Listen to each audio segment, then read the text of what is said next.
Oh gitu.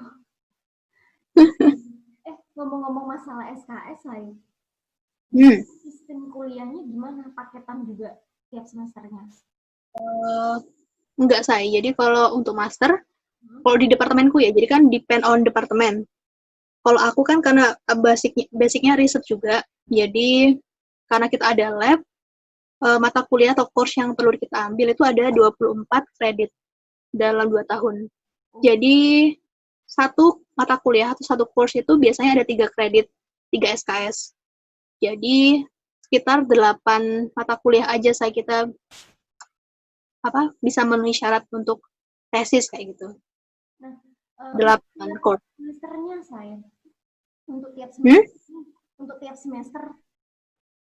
Ya. Nah, itu apa sudah ditentukan juga dalam bentuk paketan harus ngambil mata kuliah ini atau kita bisa? Oh, enggak.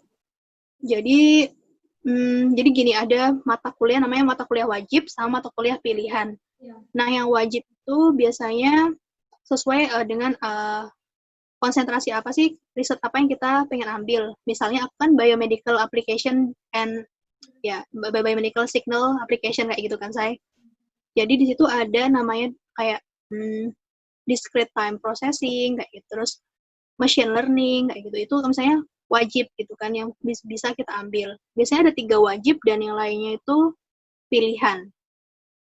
Tiap semester ya? Jadi tiap semester harus ada satu wajib kayak gitu paling enggak. Satu wajib itu milih sendiri atau sudah ditentukan tiap semesternya? Milih sendiri saya, cuma itu ada beberapa pilihan. Jadi akan ada list ya. Jadi misal kamu konsentrasi topik risetnya kayak ini. Jadi itu ada list yang mata kuliah wajibnya itu apa aja ini. Kamu bisa pilih mana yang kamu pengen ambil. Biasanya satu konsentrasi itu ada 8 atau 10 mata kuliah. Tapi kita kan wajibnya cuma ambil 3 yang wajib. Jadi kamu boleh pilih yang mana kayak gitu. Nah, untuk mata kuliah pilihannya terserah kamu. Ya, untuk total SKS per semester saya. Nah, itu ditentukan Per semester. Itu enggak, itu strategimu kayak gimana. Jadi ini kalau dulu karena masih khawatir ya kalau di awal-awal semester itu kan gimana ya, takut kita nggak tahu kan kayak gimana gitu kuliah di sini kayak gitu, terus takut ntar beasiswanya kayak gimana. Jadi strateginya dulu dari senior juga bilangnya di semester pertama ambil 2 mata kuliah dulu aja. Jadi di 2 mata kuliah itu ada 6 SKS. Enggak sih, aku dulu ngambilnya langsung 3, 2 gitu.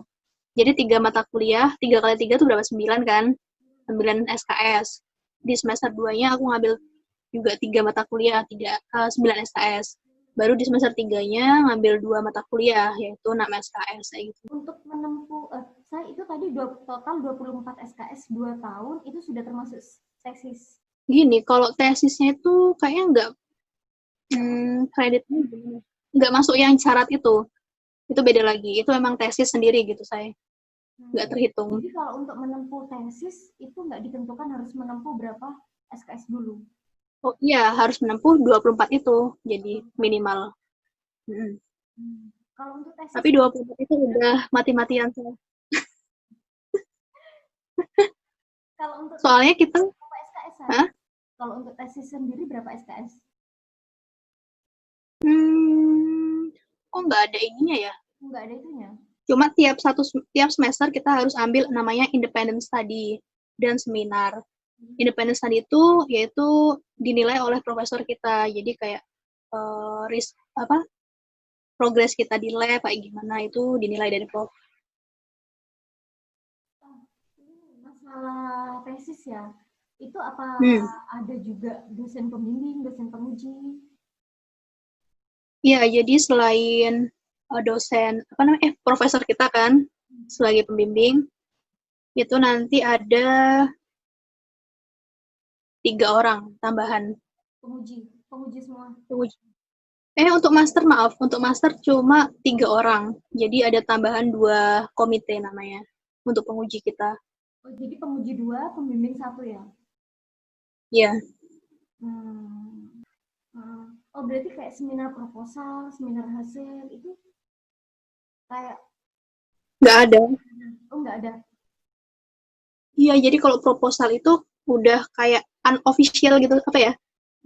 Karena kita kan selama ini sama profesor di lab, jadi itu ya itu proposalnya itu ketika kita ya sama prof setiap minggunya kita meeting kayak gitu itu proposal. Terus ini saya kan biasanya kita juga nulis apa namanya proposal apa tesis kayak gitu kan ya. Itu nggak perlu di sini. Jadi kamu boleh mengumpulkan itu atau enggak ke departemen. Dan proposal itu cuma boleh kok 1 lembar terus kamu kumpulin Enak dong. gitu. Iya, cuma ya Berarti tesisnya ini sih yang agak saya berarti langsung sidang gitu aja ya intinya. iya. Jadi kalau profmu udah bilang oke gitu kan, kamu ya coba. Jadi kamu yang nge-arrange waktunya, misalnya coba menanyakan ke komite-komite yang emang mereka bidangnya ini gitu kan ada ya. Jadi nanti kita yang meng-invite mereka kayak gitu. Ya, Publikasi. gimana saya? Ada jurnal juga. Kalau itu kayaknya bergantung sama profesornya saya. Jadi tuh ada yang mensyaratkan kamu harus punya paper 1 lah paling enggak. Terus atau submit jurnal meskipun nggak accepted gak apa-apa tapi kamu nulis masuk ke jurnal kayak gitu. Ada yang mewajibkan kayak gitu tapi ada profesor yang enggak saya. Nah, submitnya di kampus itu sendiri. Enggak, jadi emang setiap tahun tuh ada beberapa kali conference gitu saya. Jadi emang paper ini kan. Jadi emang dari lab ada informasi juga. Jadi profesor tuh ngasih deadline ini coba nulis paper ini masukin dulu gitu. Kayak gitu-gitu. Ada yang di Taiwan, ada yang di luar negeri juga. Gini saya kebanyakan kalau curhatan mahasiswa nih yang kadang curhat gitu ya ke aku ya, mereka itu yang dikhawatirkan tentang skill bahasa Inggrisnya. Jangan khawatir. Kalau kalau boleh cerita nih, aku juga dulu karena mungkin ya di Indonesia kita tuh terbiasa dengan passive skill ya saya. Ya. Itu reading, terus reading sama apa? Listening ya. Pokoknya kita kan nggak terlalu yang speaking sama gitu kan, writing gitu kan ya. Listening nggak sih saya? Nggak tahu sih. Pokoknya passive skill lah lebih kita terasah gitu kan kalau di Indonesia.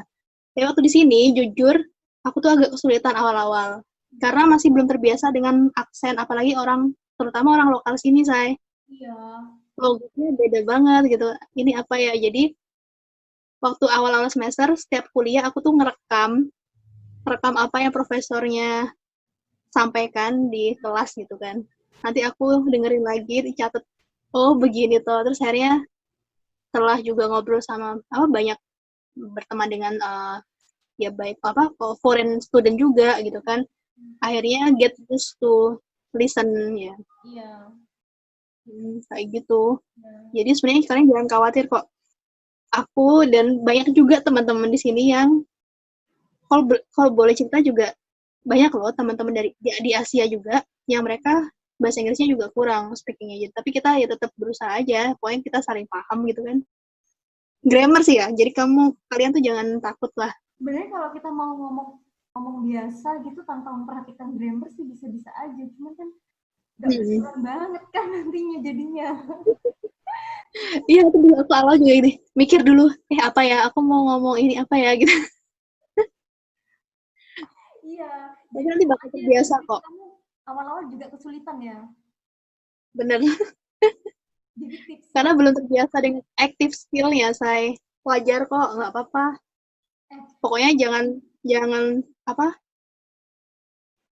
ya, membuat pikiran-pikiran itu jadi menahan kamu untuk bisa express ya your English kayak gitu. Nah, Tetap aja. persiapanmu ya saya dulu sebelum datang ke Taiwan, sebelum masuk kampus itu apa ada les yang kamu ikutin, terutama tentang bahasa sana? Bahasa enggak. Jadi selama ini aku dari kecil aku belum pernah selesai. Gimana? Jadi kamu belajar bahasa Taiwan tuh otodidak aja ketika ada di sana?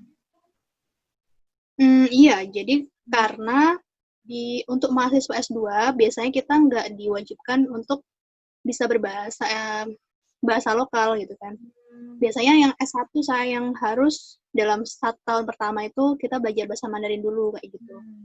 Sama sih kayak sistem pendidikan di Jepang kayak gitu. Mereka setahun dulu belajar bahasa Jepang misalnya kayak gitu. Taiwan juga kayak gitu. Cuma ini biasanya untuk program S1. Untuk S2 biasanya nggak perlu sih. Jadi kamu mengambil kelas bahasa Mandarin itu karena juga persyaratan karena kamu sebagai penerima beasiswa dari kampus itu. Tapi ya mumpung di sini ya sekalian belajar aja lah ya, jadi kan buat fun juga sih. Iya. Kamu tipsnya gimana, Say? Kalau misal nggak tahu nih, ketika misal di toko atau belanja ke toko atau lagi kemana? Nggak tahu apa? Misal nih kamu lagi ke toko atau ke tempat resto atau ke tempat-tempat lainnya, terus kamu nggak tahu bahasa yang mereka ucapkan, itu biasanya kamu gimana? Oh, mungkin di awal-awal waktu aku sini, mau juga mikirnya gimana ya kalau mereka nggak paham yang aku ucapin gitu kan. Tapi rata-rata, alhamdulillah penduduk di sini tuh bisa berbahasa Inggris, Say. Termasuk yang udah berusia lanjut gitu ya. Cuma mungkin beberapa yang enggak kayak gitu. Jadi memanfaatkan Google Translate. Apa? Nah, yang aku tanyain tuh kalau misal orang yang kita ajak ngomong, mereka nggak ngerti bahasa Inggris gitu loh. Iya, jadi aku menggunakan Google Translator. Atau paling nggak nunjuk-nunjuk. Itu jurus tunjuk-tunjuk. Oh, pakai isyarat ya, Say? Ya paling nggak coba belajar lah basic conversation untuk sehari-hari gitu kan. Misal nih, kita beli sesuatu gitu kan, mau tanya harganya berapa gitu kan. Toh Xiaoqian. How much is this? Nanti kalau kamu pulang ya saya ajarin aku. Aku lupa semua loh. Aku tuh ngambil berapa kelas ya? 4 kelas kayaknya. 4 atau 5 kelas Chinese. 2 conversation. Pokoknya satu tuh udah selesai. Satu buku tuh udah selesai. Tapi sekarang lupa semua gitu. Cuma aku alhamdulillahnya kayaknya sekarang tuh kayak lebih improve-nya itu ke listening mereka, Say. Jadi kan aku juga kerja part time nih di sini ya. Nah itu banyak ketemu juga teman lokal kayak gitu. Nah, atau orang-orang lokal gitu kan ngomong bahasa Chinese gitu kan. Aku sedikit-sedikit paham, cuma ketika mau menimpali balik gitu kan, mau menjawab balik itu agak kesusahan gitu. Oke, Say. Ya, nanti kita sambung lagi ya. Nanti kita bisa ngobrol-ngobrol lagi dengan topik yang berbeda. Iya, menarik, cukup menarik. Ya semoga penjelasanku tuh nggak muter-muter, semoga bisa tersampaikan ya. Atau semoga paling nggak sedikit bisa bermanfaat lah, meskipun penjelasannya. Oke, soalnya tadi temanku tuh kayak apa ya, beberapa anak aku kan ngepost tuh, nggak ngepost. Apa? Di Instagram saya, kamu kan udah nggak aktif Instagram ya? Oh yang dulu kayak ada poin apa sih? Kayak ada kolom apa sih? Pertanyaan gitu ya? Pertanyaan. Terus ya itu langsung pada nanya gitu. Ya yang nanya kebanyakan dari mahasiswa sih saya. Kayaknya mereka sangat tertarik deh. Apalagi ada satu anak tadi yang nanya tentang beasiswa saya. Anak itu termasuk aktif saya, aktif banget. Dia tuh kayak pengen banget kuliah di luar negeri gitu loh. Kayak kemarin dia ikut studi exchange di Jepang kan. Pokoknya aktif lah dia. Makanya dia kayak langsung komen gitu tadi. Terus semangat, pokoknya tetap diusahakan lah. Preparationnya itu yang penting itu sih saya. Perlu disiapkan. Oke, saya. Ini udah sore, kita waktunya siap-siap untuk berbuka. Sukses selalu, sehat selalu, stay safe. Di rumah aja ya. 10 malam terakhir nih. Semangat beribadah.